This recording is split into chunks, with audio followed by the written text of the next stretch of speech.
Adquiram livros e cursos sobre a fé católica, clicando nos links na descrição. Muito bem. Então vamos agora para a parte mais prática de como educar os nossos filhos para a sexualidade. Se você for pegar as duas palestras que nós fizemos, nós podemos dizer assim: primeira coisa, para você entender, não é? Para você entender a respeito de sexualidade, você tem que, em primeiro lugar, o que eu vim fazer aqui nesse mundo. Eu insisto muito nisso porque isso é tudo, tá? É isso que faz com que a sua vida seja uma vida reta ou uma vida torta. Você está focado em Deus e você sabe que você veio a esse mundo para preparar o céu. Se você veio nesse mundo para aquilo que você realmente veio, que é amar e servir a Deus, e com isso alcançar o reino dos céus, as atitudes boas que você faz, não é? Nessa direção são virtudes.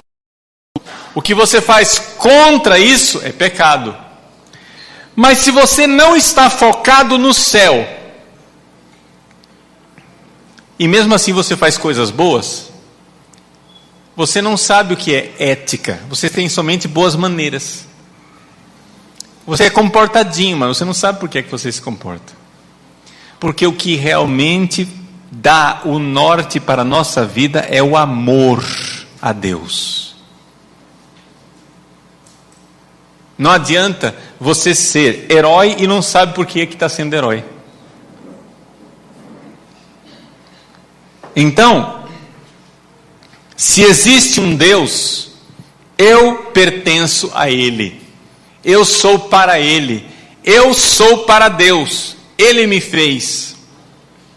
Agora, como é que Ele me fez?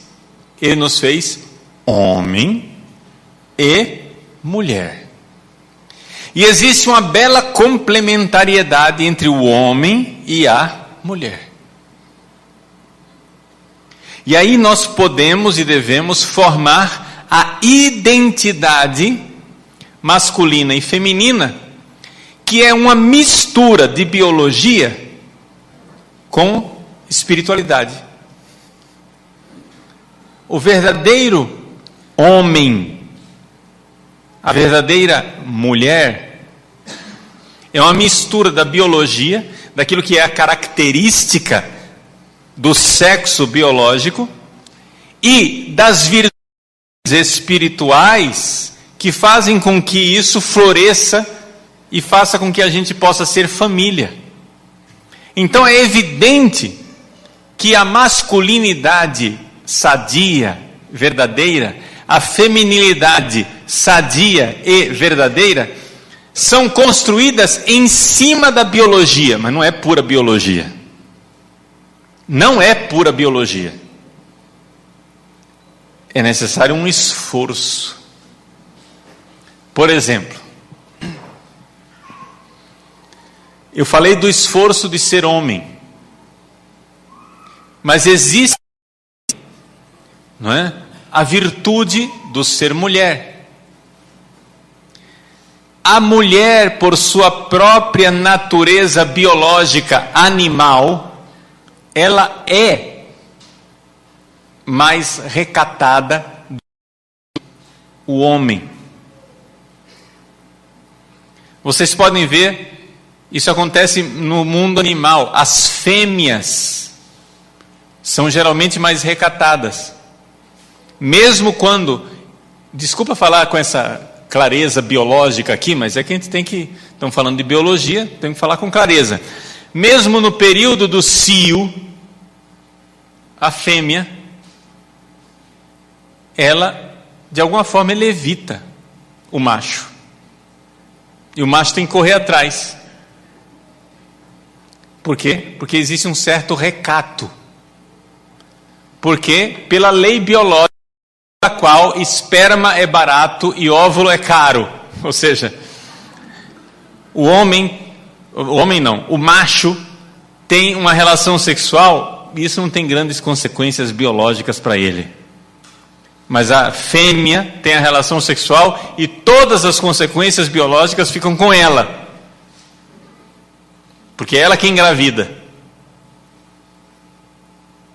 Agora vocês imaginem o absurdo que é contrariar a natureza das coisas e fazer com que a mulher, perverter a mulher para que ela seja, aspas, fácil.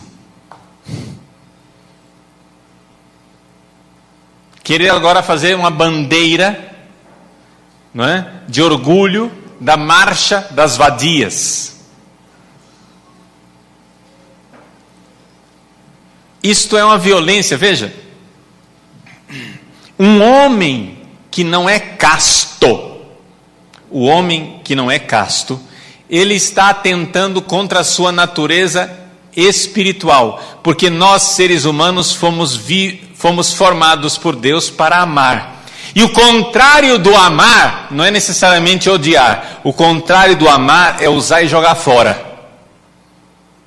Portanto, nós não podemos jogar ninguém fora. O sexo não é para usar e jogar fora.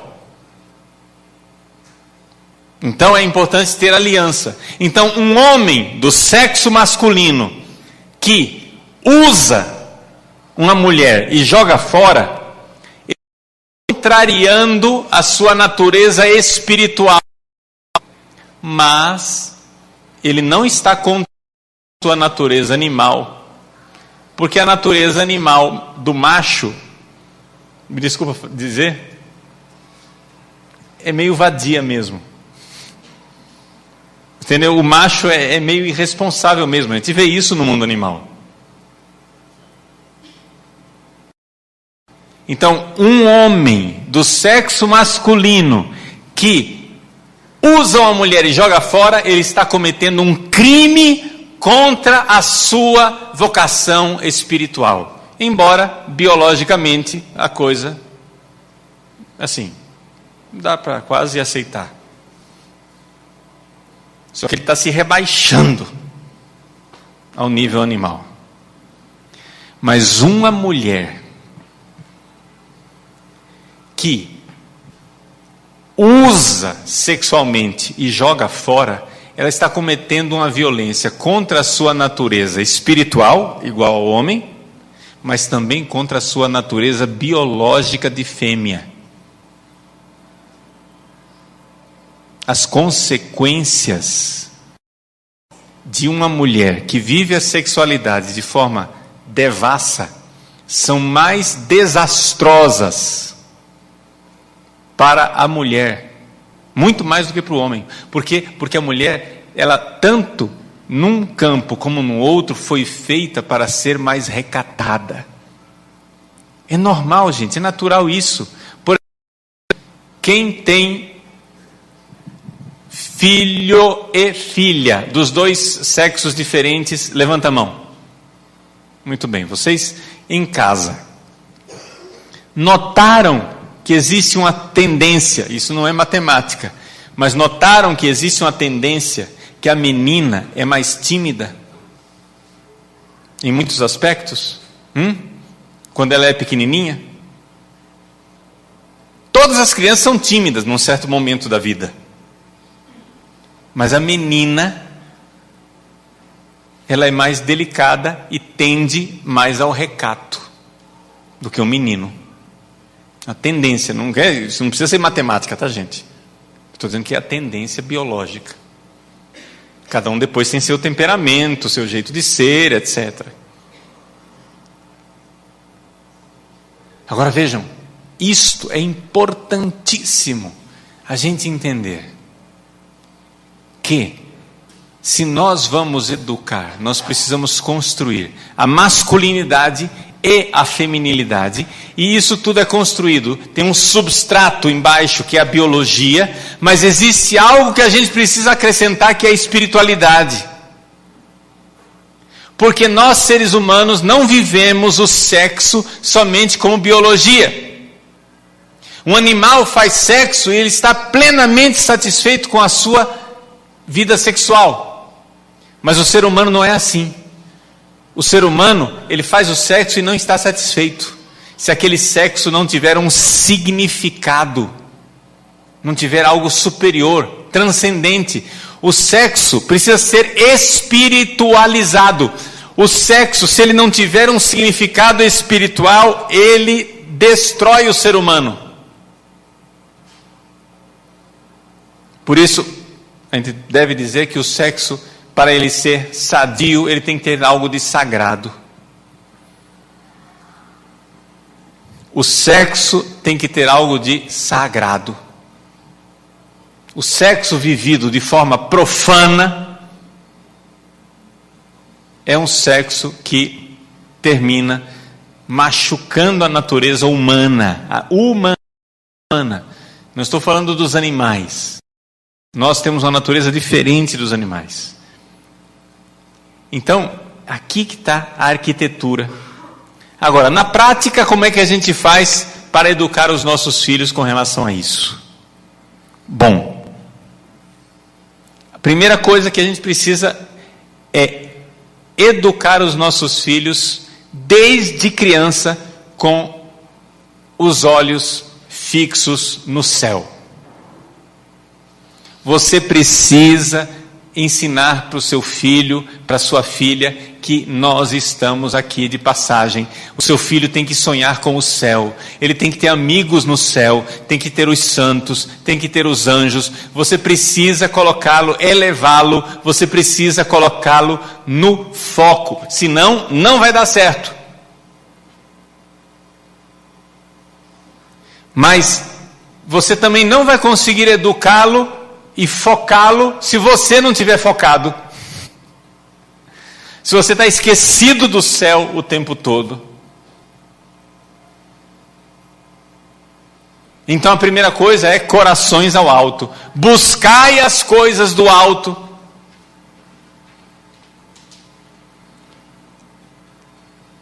Uma vez que você, então, colocou esse foco, nós precisamos então entender que todos nós, que temos esta vocação, vamos resumir essa primeira parte. Número 1, santidade. Foco no céu. Eu quero ser santo, eu quero ir para o céu. Eu quero um dia celebrar a vida de Deus no céu. Uma vez que você está focado nisso, existe uma segunda coisa que todos nós temos, que é uma vocação para ser pai ou uma vocação para ser mãe. Então, antes de falar de exercício da sexualidade, nós precisamos incutir no coração dos nossos filhos o sonho de ser pai e o sonho de ser mãe, mesmo que não seja mãe biológica, mesmo que não seja pai biológico. Mas todo homem maduro é pai, toda mulher madura é mãe. Essa segunda etapa tem que ser feita, você precisa colocar isso no seu coração em primeiro lugar, porque você tem que ser pai, você tem que ser mãe. Essa tem que ser sua identidade muito clara. E se você não colocar essa identidade muito clara para você, você não vai conseguir também transmiti-la para o seu filho, para sua filha. É a alegria de ser pai, a alegria de ser mãe. Está entendendo? Mas se o seu filho, a sua filha nota que ele é um estorvo, é uma coisa que está atrapalhando, é uma chatice, é algo que você quer se livrar, se ele não vê a sua alegria de ser pai, a sua alegria de ser mãe, ele também não vai querer ser pai, ele também não vai querer ser mãe. Aí não se assustem quando sua filha engravidar e ela deixar o neto na casa do vovô e da vovó para ela cair na night.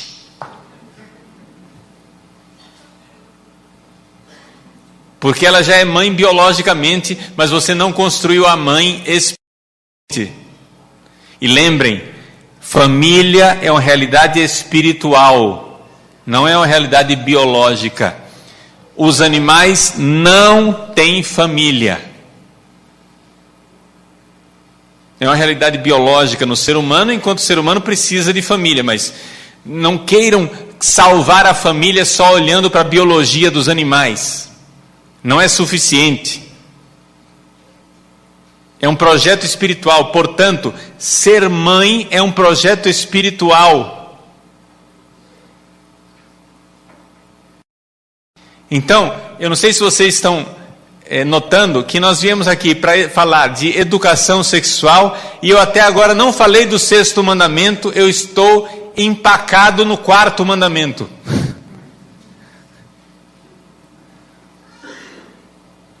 Porque é exatamente esse que está fazendo falta.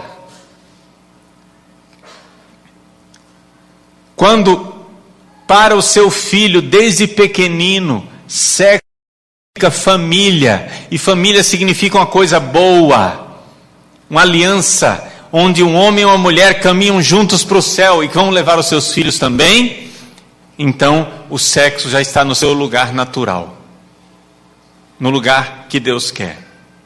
Porque o mundo irá mostrar que o sexo é um parque de diversões, mas o sexo não é isso, porque as pessoas não são brinquedo.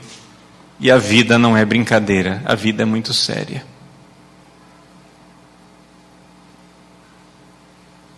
Então a gente precisa dessa identidade de pai e dessa identidade de mãe desde pequeno. Isso quer dizer o seguinte: mães, vocês têm que alimentar na filha de vocês uma vontade verdadeira de ser mãe. Antigamente se dava para a menina uma bonequinha, gorducha, rechonchuda, um bebê que tinha que trocar fraldas, amamentar. Não é isso? Hoje se dá uma Barbie com a cinturita dessa finura, que nunca foi mãe, para que a sua filha aprenda desde pequenininha a ser periguete.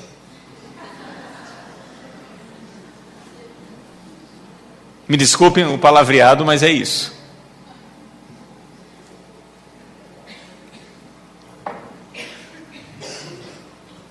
Então, vejam, o que é colocar no coração da sua filha que ela deve ser mãe? É que a realização dela é dar a vida pelos seus filhos. Estão entendendo?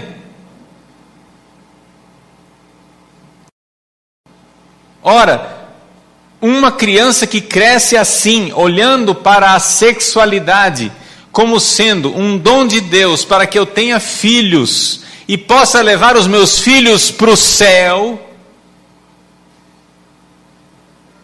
é uma sexualidade que já está bem encaminhada. O que você fala para o seu filho, para a sua filha, não é da maternidade. Vejam, você não precisa mostrar slides, vídeos e figurinhas para mostrar para o seu filho e para a sua filha como que faz sexo. A humanidade já sabe fazer sexo há milhões de anos e isso não precisa de escola. Isso vai dar certo sozinho.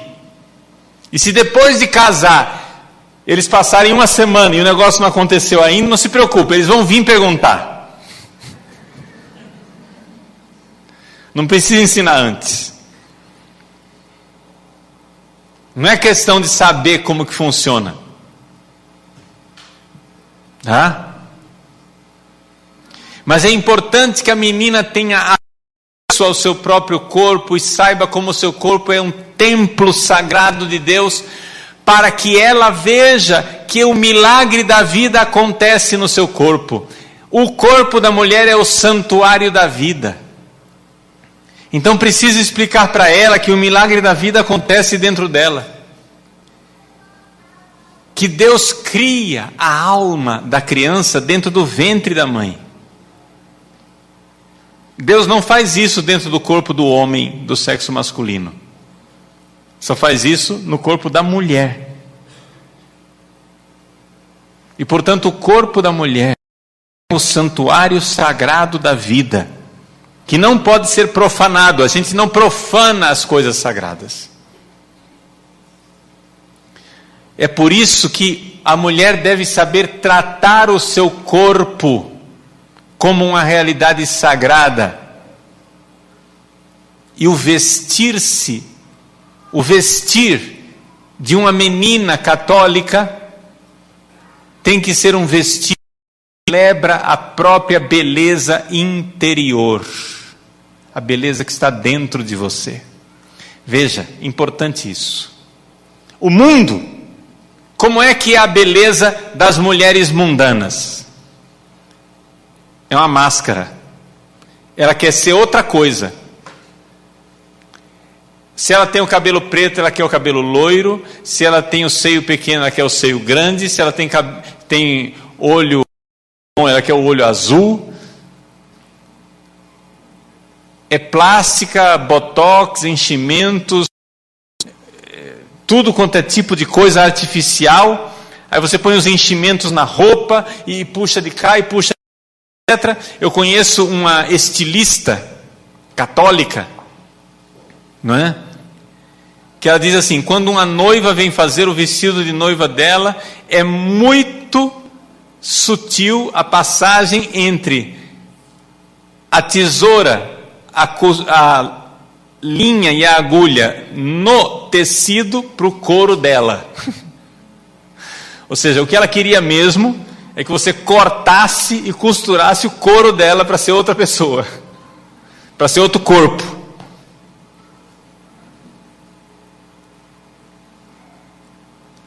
Não. A mulher, ela deve se embelezar. A mulher deve ter bom gosto. A mulher deve ser elegante.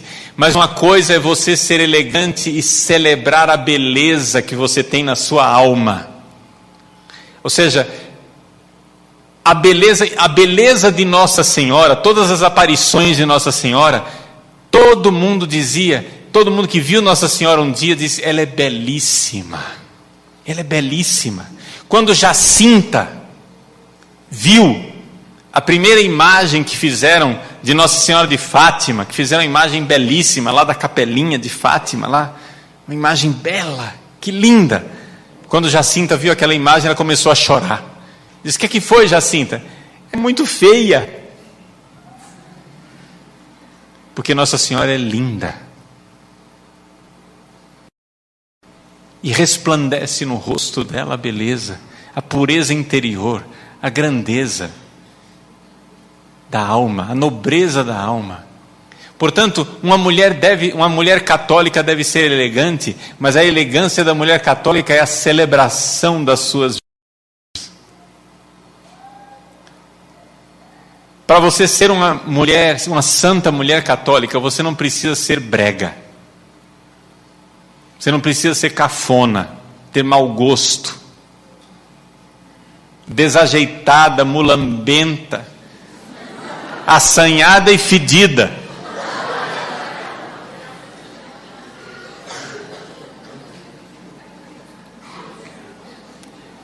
Você precisa se amar, mas se amar pelas razões verdadeiras, porque o seu futuro marido precisa se apaixonar pela sua alma.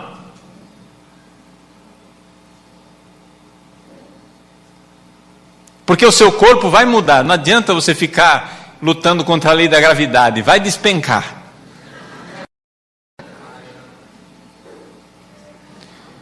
Mulher, deixa eu avisar você, o seu marido, isso é normal, o seu marido vai ter que perdoar o seu corpo.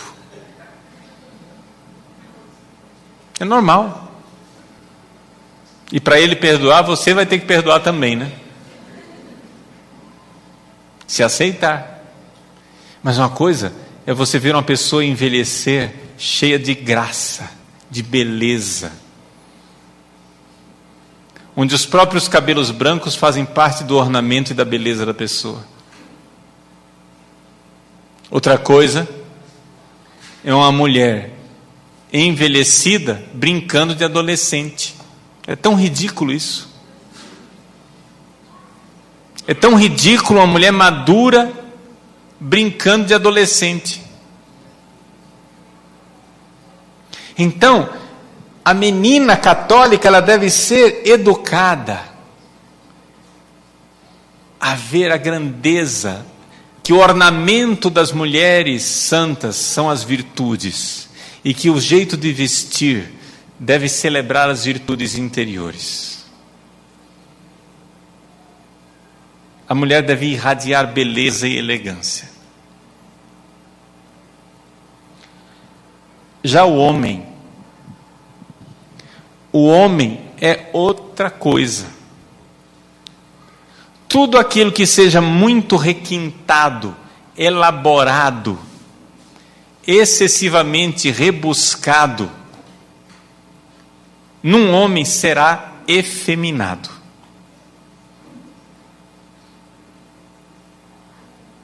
Isto vale para todos os homens, até mesmo para padres.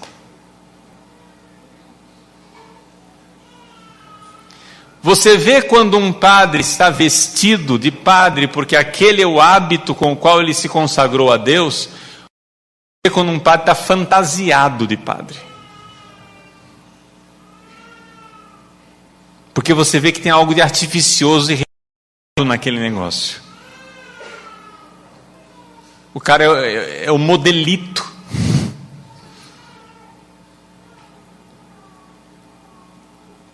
Assim também os homens. Falei mal dos padres primeiro para falar mal de mim, porque eu tive essa tendência quando eu era jovem.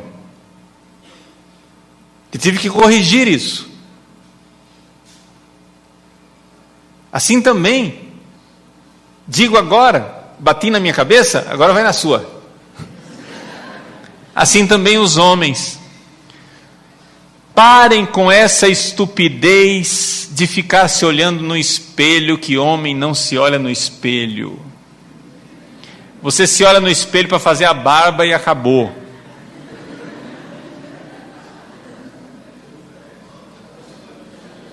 Não é de homem esse negócio de ficar...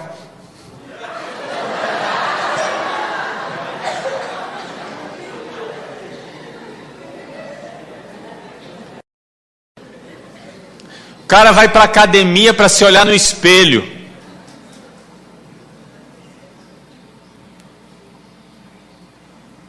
Vaidade besta. Um homem precisa de músculos para defender a sua família, não para se olhar no espelho. Precisa de músculos para dar a vida, derramar o seu suor e o seu sangue, para defender os seus filhos e a sua esposa. Assim como a menina católica precisa ser educada para crescer graciosa, o homem, o menino católico tem que crescer com a virtude da fortaleza. E a virtude da fortaleza quer dizer o seguinte: a capacidade de transformar a dor em amor. Aguenta duro, rapaz. Seja homem. Engole esse choro. Seja forte. Não chora, porque homem chora. Não porque homem não tem medo. Homem tem medo, mas tem medo das coisas que verdadeiramente precisa temer. Ter medo os filhos perecerem no inferno, ter medo de perder o caminho do céu, ter medo de perder os bens verdadeiros, de perder a santidade, olhar para os santos como os nossos grandes heróis que souberam dar a vida e derramar o seu sangue, os mártires que souberam dar as próprias vidas. Então, assim como a menina deve crescer com o sonho belíssimo de ser mãe, de se entregar, de dar a vida pelos filhos e de conduzi-los para o céu, o menino deve crescer com a ideia de que ele tem que estar disposto a derramar o sangue dele para salvar a sua família. Mas para isso, você não pode educar seu filho para um pacifismo besta. Assim como está errada a violência gratuita, está errado também o pacifismo besta. Violência gratuita. Tem esses videogames por aí de violência, onde, qual é a finalidade do jogo? Fazer mais maluquice possível. Um negócio assim, quanto mais pessoas você matar, mais você destruir, mais você arrebentar, você vai ganhando pontos. Violência gratuita, não tem uma missão. Uma coisa, veja, eu não estou aqui fazendo propaganda de videogame, porque eu acho que videogame é uma coisa ruim, né? Não é bom, assim, aprecie com moderação. Você gosta de jogar videogame? Mas não demais. Mas se o seu filho vai jogar algum videogame, melhor você passear no parque com ele e brincar. Mas se não tem jeito, ele vai jogar algum videogame, mas que seja um videogame onde tem claramente o lado bom e o lado mal, e ele está do lado bom e das virtudes. Está entendendo? Ou seja, se é um videogame que tem alguma violência, mas que não seja violência gratuita, que seja simplesmente uma luta para você conseguir algo bom. Está entendendo? Tem que ver a historinha. Todo videogame tem uma história. Deveria ter uma história. Então uma coisa é seu filho pensar em ser um grande general contra as tropas inimigas que vêm destruir a pátria, a família, e vem implantar o mal, etc e tal, e ele vai, luta, e vai ser herói contra a maldade. Outra coisa, ficar brincando de ser bandido, gangster, entendeu? Traficante, etc. Dá para entender a diferença? Então, a própria constituição biológica do menino faz com que ele tenha uma certa carga de agressividade. E essa carga de agressividade não é ruim, se ela for utilizada na luta contra o mal e não contra as pessoas. Uma luta pela verdade, uma luta por Deus. E se você colocar verdadeiros heróis como modelo do seu filho. Portanto, o menino, ele deve ser educado, né, para realizar uma grande obra. O menino, ele tem que ser desafiado para o heroísmo. No sentido bom da palavra heroísmo. Verdadeiro. Os santos são os nossos. Ele tem que ter uma alma grande. Por quê? Se Deus te dá um motor de foguete e você quer andar na velocidade de uma bicicleta, não vai dar certo.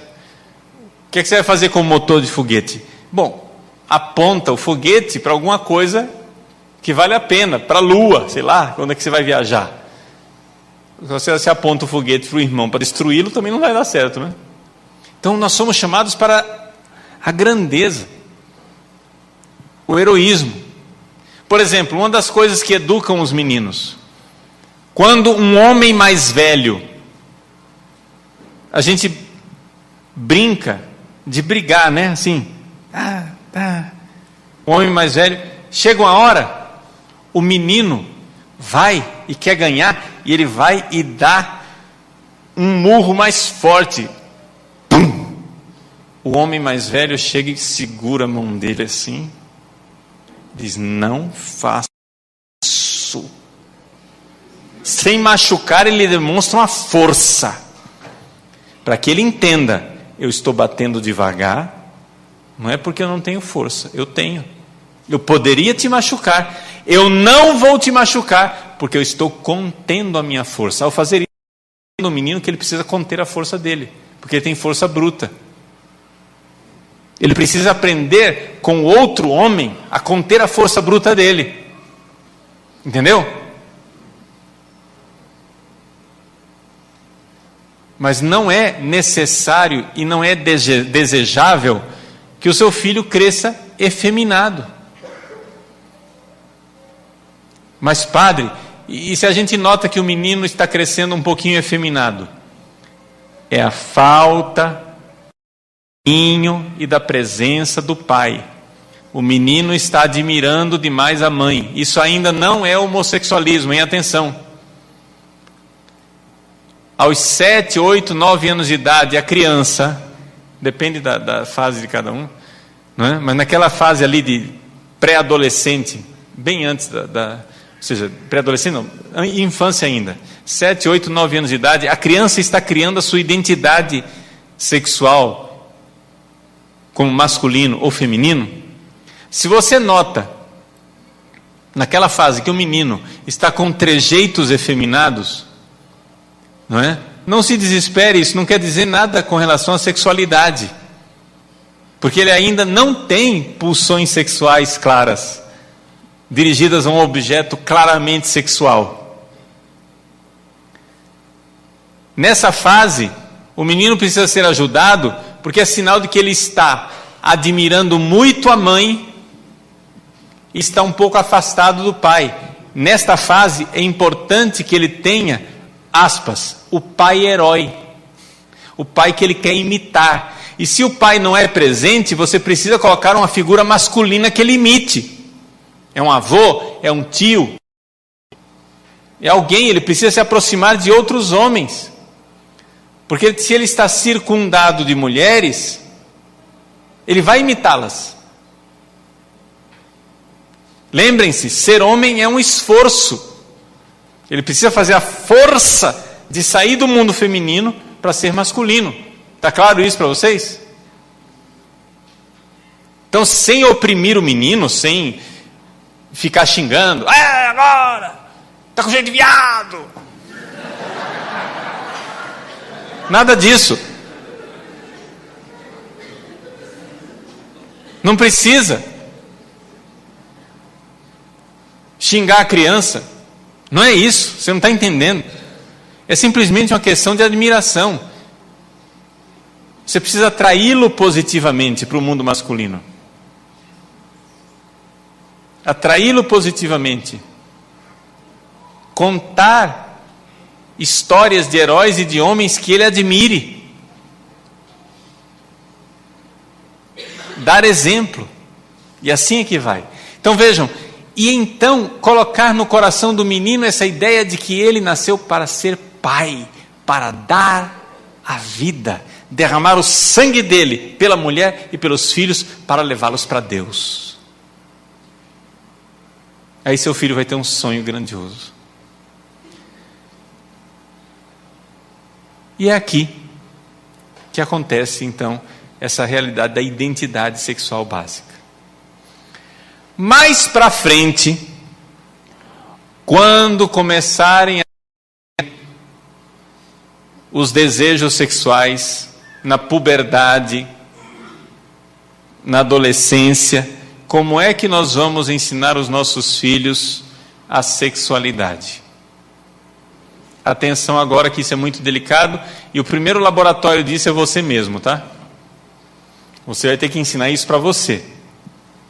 Porque se você não ensinar isso para você, vai ser difícil você ensinar isso para o seu filho. Vejam. Jesus disse um dia assim: quem olhar para uma mulher desejando-a no seu coração já cometeu adultério com ela. O que é que Jesus fez quando ele pronunciou essa frase? Ele pegou o pecado sexual mais grave, adultério, que é destruir uma família, e colocou no mesmo nível do pecado sexual mais leve, um pensamento. E disse: o pensamento já é grave. O pensamento plenamente consentido e deliberado já é um problema. Então, primeiro eu vou ensinar para você, depois eu vou dizer como é que você vai ensinar isso para o seu filho, tá? Para você, homem casado, mulher casada, existe uma pessoa que você pode desejar sexualmente, que é seu marido ou sua esposa. Estamos de acordo? Mulheres, o que vocês acham quando o marido de vocês fica olhando para outra mulher?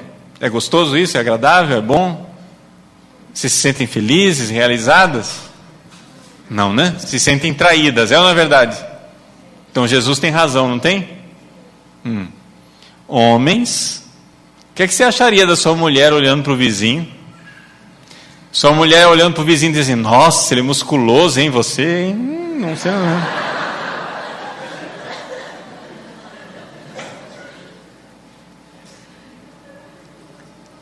Então você já entende que o desejo já é pecado, sim ou não? Sim. Sou eu que sou moralista, recalcado, reprimido, ou vocês conseguem enxergar que já existe um pecado no desejo?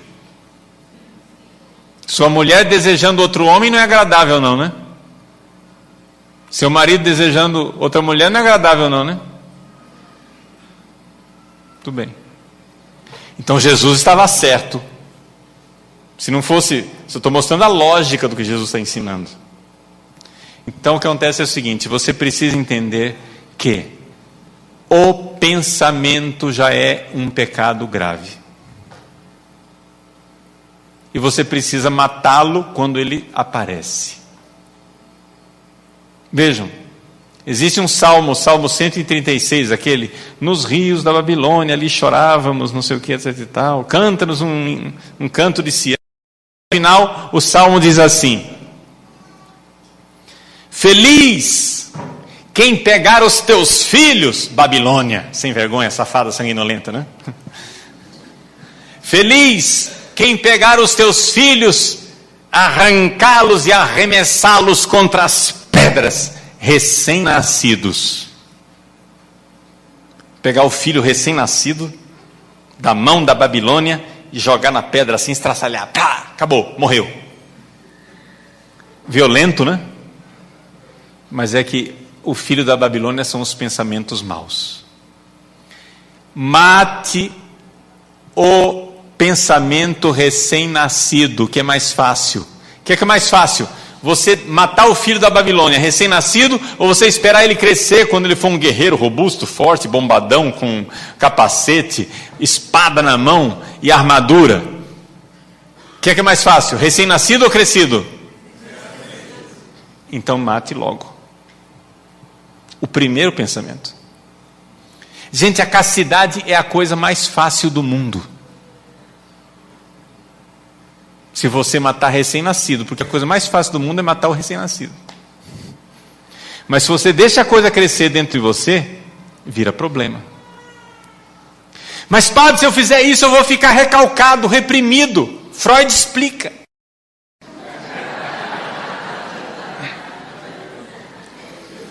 Não fica, porque eu não estou ensinando você a reprimir desejos sexuais. Eu estou ensinando você a se livrar de pensamentos antes que eles virem problema. E você vai fazer isso por amor. E já que é por amor, não é recalque. Você não fica recalcado, você não fica reprimido, você não fica traumatizado, você não fica enlouquecido, você não vai precisar de psiquiatra, porque você ama. Quem precisa de psiquiatra, não sei quem é, mas certamente quem está amando plenamente, não vai ser essa a razão que você vai precisar de psiquiatra. Pode precisar por outras razões. Tendências genéticas, problemas, sei lá o que, mas por amor não vai ser. Se você ama, vem a primeira flechada do diabo.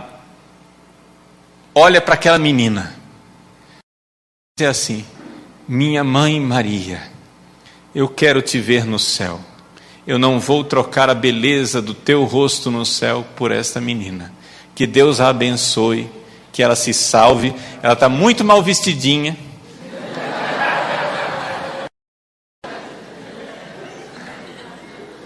Que ela encontre a tua verdade, Jesus.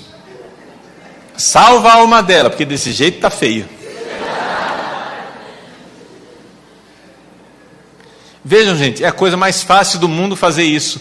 Que você se livre do pensamento antes do consentimento. Mas se você diz assim: não, um pensamentozinho não é nada. O que é um pensamentozinho? É matéria leve. Um pensamentozinho, né? Deixa eu riscar um olho. Deixa eu ver. O que é que acontece?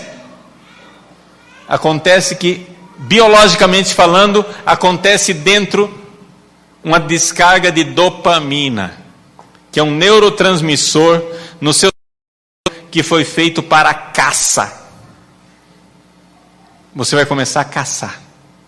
E você não vai descansar enquanto não tiver um orgasmo. Aí tem aquela descarga de dopamina. O negócio vai crescendo dentro de você. Vai crescendo dentro de você. Aí você, não consigo. Não. Aí você vem na confissão dizer, padre, é difícil demais. Mas claro, como é que você vai matar um filisteu daquele tamanho, Golias? Quando a desgraça era uma pulgazinha pequenininha, você não matou. Agora o bicho está grande e agora lascou tudo. Está dando para entender?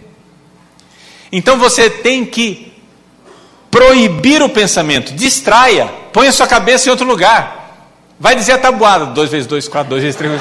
Vai fazer alguma coisa.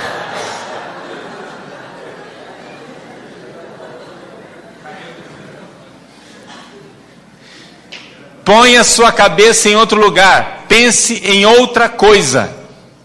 Pense em Nossa Senhora. Ame Jesus. Concentre-se em alguma coisa de produtivo. Ou se distraia em alguma coisa de inocente. Se você não consentir no primeiro pensamento, você vai ver que a castidade é muito, muito mais fácil do que você suspeita. E os jovens não se iludam de achar que você tem problema de castidade porque você é solteiro. Porque eu estou careca assim é de ouvir masturbação de gente casada no confessionário. Homens e mulheres. Pornografia de gente casada. Homens e mulheres.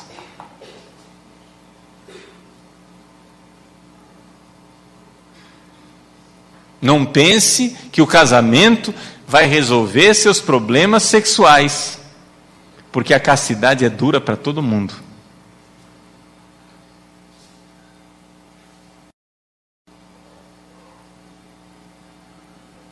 Para todo mundo. O pessoal olha para o padre assim, celibatário, e diz, padre, como que o senhor aguenta? Eu não sei como é que você aguenta ter relações sexuais com a mesma mulher, 50 anos, ela velha e feia, com as bonitas, tudo lá fora.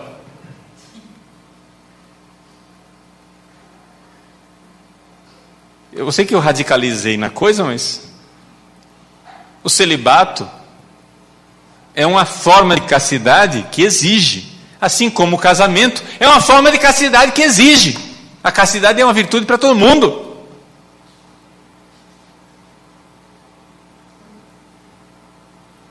Então, se você quer viver a virtude da castidade, peça a graça de Deus. E é assim que a gente vive. E como é que eu vou ensinar isso para o meu filho?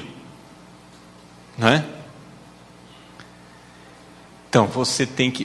Vejam que nós já algumas coisas, já fizemos. Primeira coisa, focar no céu. Santidade.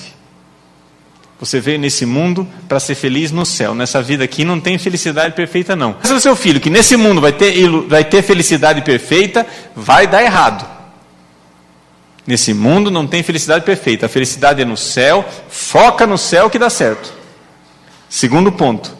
Sonho de ser pai, sonho de ser mãe. A menina precisa ser ensinada a ela o valor do seu corpo, o quanto o corpo dela é sagrado e como ela precisa preservar e cobrir com um véu de sacralidade esse templo maravilhoso. Ela precisa se vestir de uma forma que celebre a sua beleza. E o menino tem que se livrar das vaidadezinhas e começar a entender que o sonho dele é ser pai, é dar a vida, é derramar o sangue, é defender, é o heroísmo, é alguma coisa boa, virtuosa, o sonho de ser pai, o sonho de ser mãe. Então, primeiro sonho, santo. Segundo sonho, mãe ou pai. Uma vez que você colocou isso no coração do seu filho, quando vier a adolescência, e vierem os pensamentos sexuais e o desejo sexual, é evidente que você vai precisar conversar com seu filho a respeito disso. Vai dizer, olha meu filho, olha minha filha, seu corpo vai começar a se transformar. E você vai começar a sentir no seu corpo que talvez você vai começar a sentir algum prazer se mexendo no seu corpo. Isso é normal. Porque é sinal de que você tem um corpo que vai ficar pronto para ser mãe, pronto para ser pai. As meninas precisam, sobretudo, ser acompanhadas e precisam enxergar a beleza, não é, de quando elas chegarem no seu ciclo menstrual. Elas precisam ser acompanhadas com tranquilidade com relação a isso, que é o dom da maternidade. O ciclo menstrual lembra a você, mulher, que você podia ser mãe todos os meses. É isso que está lembrando. Corpo de mãe está aí, cadê o coração de mãe? Então, chegar a dizer, minha filha, o seu corpo de mãe.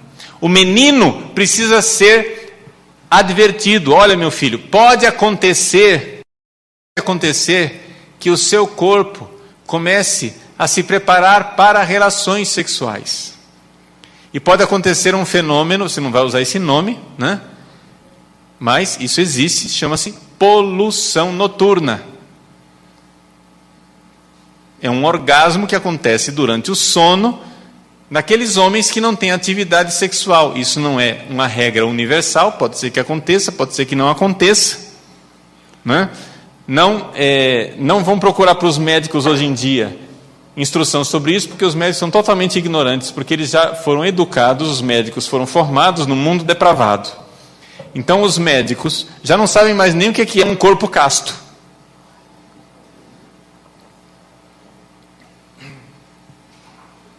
É a coisa mais natural do mundo,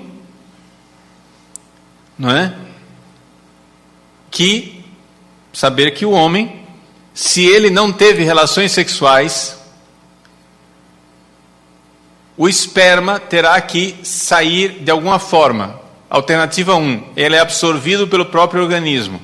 Alternativa 2, acontece uma poluição noturna. Alternativa 3, ele começa a sair na própria urina, misturado com a urina. Mas de alguma forma sai, isso tem que ficar claro. Estou falando dessas coisas porque com relação ao homem é raro alguém que instrua esse negócio aqui. Com as mulheres, com relação à menstruação, isso aí é instrução normal, todo mundo já sabe, né? Se sabe colocar com muita clareza. Agora com relação aos homens, cadê o homem casto para explicar isso? Como é que as coisas acontecem dentro da castidade normal de um homem? Não é? E não é o fim do mundo ficar sem sexo, gente. Nenhum ser humano precisa de sexo. Não é o ar que a gente respira. Você precisa amar, isso sim. Se você não ama, você vai ser um ser humano bruto, animalizado, doente. Mas sexo é outra coisa. Bom, uma vez que essas transformações começam a acontecer no seu filho, você explicou para eles na tranquilidade da sua casa o que são essas transformações no corpo dele, no corpo dela. Isso diz que o corpo dele está pronto para ser pai, o corpo dela está pronto para ser mãe. Você tem que colar a ideia de sexualidade na maternidade e na paternidade. Deu para entender? Sexo é... Quando ele pensar sexo, você vai dizer... Aí você olha para a menina, vê que o corpo dela é bonito. Você vê que o seu corpo reage. Você tem que perguntar para você, eu quero ter filhos com esta menina agora? Eu estou pronto para ser pai? Não estou. Então eu tenho que ali bloquear esse pensamento, porque a minha cabeça está querendo uma coisa que eu não estou pronto ainda. Eu não estou pronto para ser pai. Eu não estou pronto para ser mãe. Então, eu não posso consentir esse pensamento. Aí você faz uma analogia. Por exemplo, você sente coisas. Às vezes você sente raiva de uma pessoa e você queria matar aquela pessoa. Você pode matar? Não. Mas você está sentindo? Sim. O que é que você tem que fazer com esse sentimento? Parar. Não é isso? Porque senão o mundo vai ficar muito feio, muito violento, não é verdade? Então existem sentimentos que a gente precisa parar, porque eles vão fazer mal. Você não é para isso. A mesma coisa com relação ao sexo. Se você não está pronto para ser pai, você deve guardar isso para sua esposa. Você deve guardar isso para o seu marido. Mas tem que ensinar que o problema começa aqui, nos pensamentos. E sobretudo, o típico dos meninos e o típico das meninas é o seguinte: o mundo hoje está meio complicado, meio diferenciado, mas vamos pegar no típico, senão a gente não vai para lugar nenhum. É o seguinte: o menino, ele é um voyeur, ou seja, ele quer ver. Ele quer ver as coisas. Portanto, geralmente, depois as coisas podem por perversão vão se modificando, mas geralmente a pornografia é um fenômeno masculino. Quem quer ver mulher nua é homem.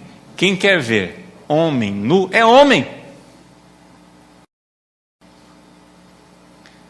As mulheres não vão tanto para esse lado, as mulheres vão mais para essas coisas de relacionamento, de chat, porque o problema da mulher é querer se mostrar, é diferente. O homem quer ver, a mulher quer se mostrar. Então ela vai e se mostra.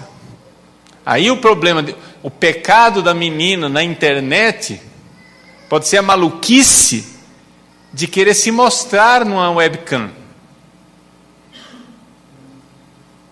Ou, mais comum, querer se mostrar no seu jeito não modesto de se vestir. Entendeu? Ela quer atrair o menino com o corpo, vestida de forma sedutora. Então o rapaz, o menino está assim, olhando, e a mulher está se mostrando. Essa é a regra geral. Essa é a regra geral, embora isso tudo possa variar conforme a forma da sociedade mesmo, que vai fazendo as suas engenharias sociais e mudando as coisas. Mas essa é a natureza das coisas. Bom, então significa o seguinte: você precisa ensinar para os seus filhos guardar o olhar. Principalmente o homem. O homem precisa guardar o olhar. Então você tem que dar exemplo.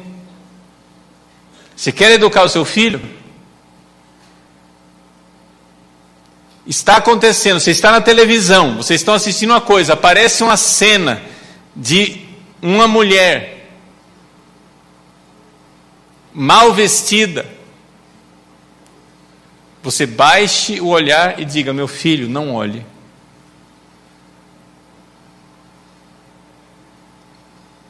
Porque ela não é, eu não posso olhar porque ela não é a sua mãe.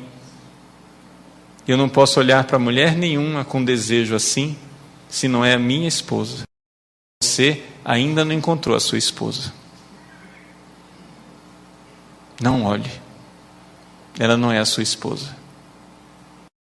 Não é a minha. Você dá o exemplo e você explica por quê. Mas se seu filho vê que você descaradamente está lá olhando, gostosa, olha lá.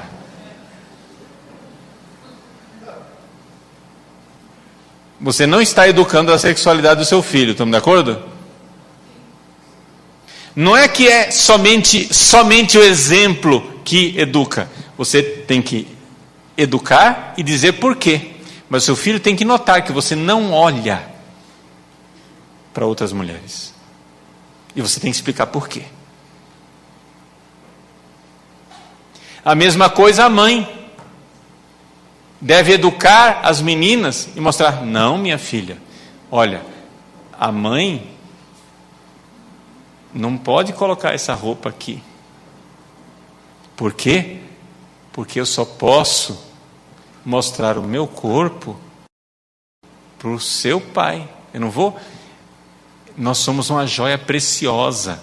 A joia preciosa a gente coloca no cofre, a gente não põe aí na praça. Não, você é preciosa, você precisa se guardar. A mãe dá esse exemplo. E aí você educa sua filha.